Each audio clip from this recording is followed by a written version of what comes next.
Ladies and gentlemen, we have made an announcement recently about how are we going to mitigate for this. And I must indicate that we have allocated 652 million rand from this 18-19 budget for the acquisition of land portions that my department, assigned by cabinet now, have completed with regard to the land in the hands of the state.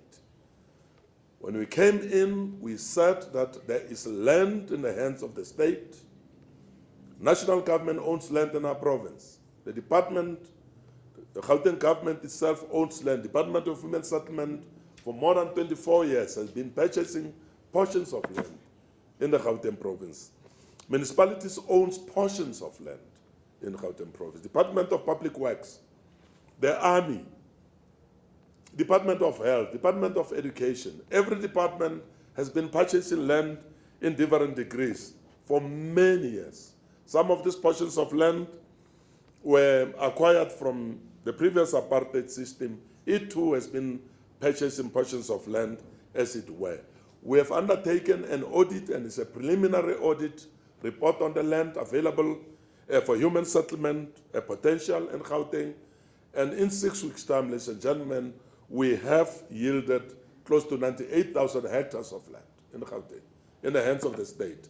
That should be immediately redistributed to those that want to build houses for themselves.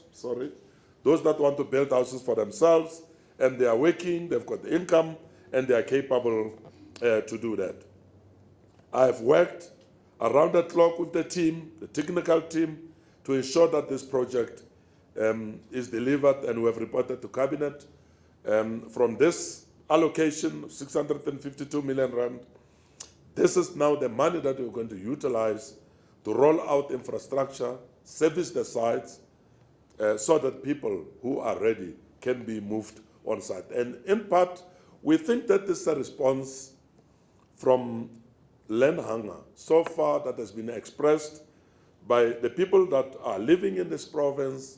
They do not have a place to stay. And as you know, we have indicated in the past that this is a province that catches new arrivals from everywhere else in the country. They come to Gauteng. So the trend of movement from elsewhere in the country to Gauteng is a natural movement of human beings. We need to respond to this, and we're responding to this. Land hunger, and we have identified these portions of land, and we hope that this will contribute greatly in alleviating the pressure exerted on government with regards to people that need land to build houses for themselves. Of course, we reject with contempt, it deserves, anyone who calls for illegal land occupation. It's not sustainable.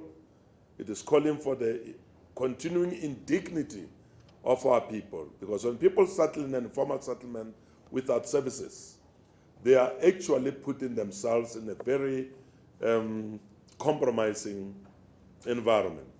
Human beings need to have access to sanitation in urban centers such as ours. They need clean water, and they must have access to basic services. So anyone who calls on people to occupy land illegally without services, it's a criminal, basically. It's calling for the indignity of our people. Now, anyone who extends the indignity of our people, no matter whether by occupying the land, you are trying to address the indignity of people that do not have the land, but you are worse off by calling on people to go into the land without basic services, which, by the way, are enforceable in terms of the prescripts of the Constitution.